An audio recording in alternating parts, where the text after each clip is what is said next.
Maraming mga kababaihan nangangarap magkaroon ng mas malaking hinaharap. Pero ang mga sumobra naman ang biyayang natanggap, nabibigatan sa kalbaryong kanilang pinapasan. Heto pang isang dibdibang usapan. Maliban sa pagpapatangos ng ilong, isa sa pinakasikat na cosmetic procedure sa Pilipinas, ang breast augmentation, pagpapalaki ng dibdib. Cup A to Cup B lang ang pangkaraniwang size o laki ng dibdib ng mga Pilipina. Maliit kung ikukumpara sa ibang lahi. Ang reklamo nga lang ng mga nagpapadagdag ng dibdib, nag-iiwan ito ng peklat. Ang sagot sa ganitong reklamo, ang TUBA o Transumbilical Breast Augmentation. Hindi raw ito singdugo ng mga naunang klase ng breast surgery. At higit sa lahat, scarless o wala itong iniiwang peklat. Sa prosesong ito, ipinapadaan sa pusod ang endoscopic equipment para gumawa ng tunnel o hukay papunta sa dibdib kung saan padadaanin ang breast implants. Sa tulong din ng endoscope, nakikita ang dinaraanan ng implants at naipupwesto ito ng tama. Sunod itong tuturukan ng saline solution na siyang magbibigay hugis sa dibdib ng pasyente. It's the oldest scar that we have. Yung connection natin sa ating mom. Dekada 90 pa raw nauso ang tuba sa Amerika. Pero ngayon pa lang nakikilala sa Pilipinas. Si Dr. Hildegardes Dineros pa lang daw ang nagsasagawa ng ganitong operasyon sa Pilipinas na tinatawag niyang BEST o Breast Enhancement Scarless Technology. Kung kukonti yung ginagawa mong dissection, kukonti yung bleeding, kukonti rin yung injury doon sa tissues. Therefore, yung healing process mas mabilis. No? Mag-expect ka na mas minimal yung complications na mangyayari, yung possible na mangyayari. Tumatagal lang daw ng 30 hanggang 40 minuto ang buong proseso. Pero ang presyo, mula 140,000 hanggang 180,000 pesos. Isa sa mga naging kliyente ni Dr. Dineros si Colleen. Dahil flat-chested daw siya, nagpadagdag siya ng dibdib sa pamamagitan ng BEST o Breast Enhancement Scarless Technology. Gusto raw kasi niyang mas perfect ang fit ng kanyang wedding gown. Nag-research muna kami ng asawa ko bago kami nag-decide na magpa-breast augmentation. Less invasive siya, tsaka mas mabilis yung recovery niya. Ito yung dati kong bra. 34A siya. Tapos, ito naman yung bago ko ngayon. 34C. Gayunman, alam nyo bang hindi lang pala mga babae ang nangangarap na magkaroon ng mas malaking dibdib? Kahit pa yung mga tunay na lalaki. Katulad ng PBA player na si Alex Crisano. Aminadong nagpa-chest enhancement o nagpalaki ng suso. Mas macho raw kasi ang dating kung matipuno at malaki ang dibdib. The doctor told me, sayang yung taba, yung tinatapon. So I said, it's up to you. You just put it in a place where you think I need it. And she's just put it in my chest. And what she has done to me is she put me in a whole different light now. Now people can look at me as a sex object and a person who likes to be known as with a good body.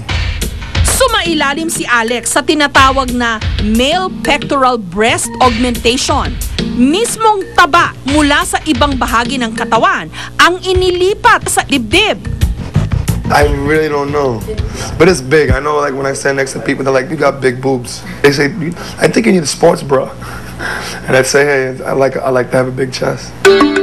Pero kung may mga nagpapadagdag, meron ding mga gustong mabawasan. Katulad ng 33 anyos na tindera, si Yolanda. 40 din na nga ang kanyang bra, hindi pa rin daw magkasya ang kanyang dibdib. Kaya tuwing siya'y naglalakad, kailangan pa niyang alalayan ito. Nung minsan daw ipa-check up niya ang kanyang kondisyon, nalaman niyang meron pala siyang bukol sa kaliwang dibdib na siyang dahilan ng paglaki ng mga ito. Binayopsi lang ako ng binayopsi. Nasasaktan ako dahil walang anesthesia. Ngayon sabi nga nun, ikukumpine daw ako sa ospital para maoperahan ako. Pero dahil wala siyang perang pampaopera, nagkakasya na lang siya sa pag-inom ng herbal medicine. Para alamin kung may pagbabago sa kondisyon ni Yolanda, sinamahan namin siyang muling magpatingin sa espesyalista. Hello, kumusta po kayo? Titignan ko na kung may bukol ka. May napapansin ka ng bukol. Ito, definitely a mastectomy needs to be done. Removal of the breast tissue, kasama yung balat, kailangan nang gawin. Yan, gusto ko nang umiiyak sa sana kung meron naman na gamot na sa gamot na ng aking Iba naman ang kaso ni Nanay Norma, 64 years old. Halos makuba na raw siya sa bigat ng kanyang hinaharap dahil umabot na ang laki nito hanggang bewang. Yung kabihasa ko na di ako inalakbayang laang habi. Buntis ka baga, Mari? Sabi ko hindi. Sabi ano ikayang taba o suso. Sabi ko ay ganito na ikako, normal na ikako itong suso ko. Dalaga pa lang daw si Nanay Norma, malalaki na talaga ang kanyang suso. Pero lalo raw lumaki ang mga ito at humaba matapos siyang magsilang at magpasuso ng 8 anak.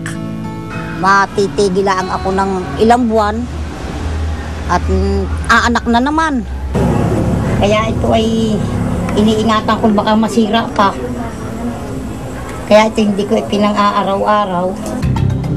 Ni minsan daw, hindi nakapagpatingin si Nanay Norma sa doktor.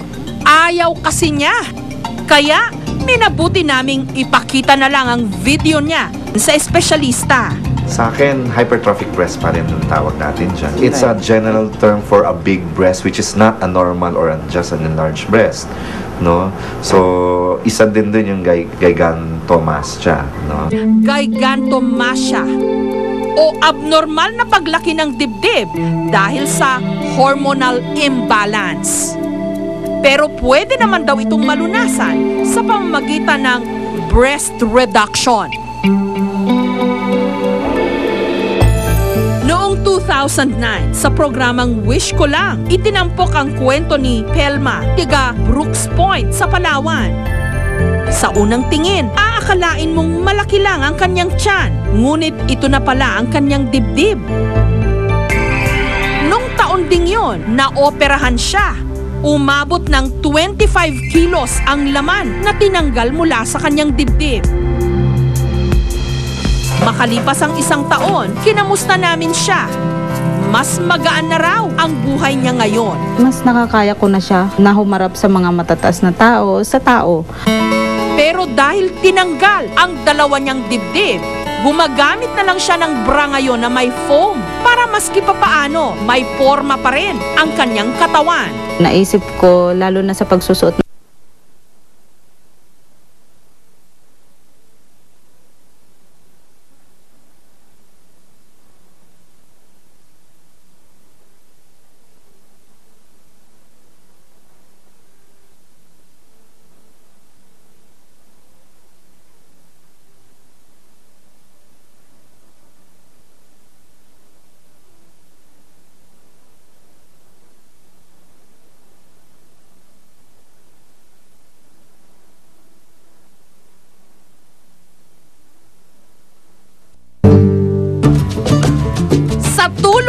medisina. Ang kulang, pwedeng dagdagan. Ang sobra, pwedeng bawasan. Sa dibdibang usapan, lahat ngayon posible.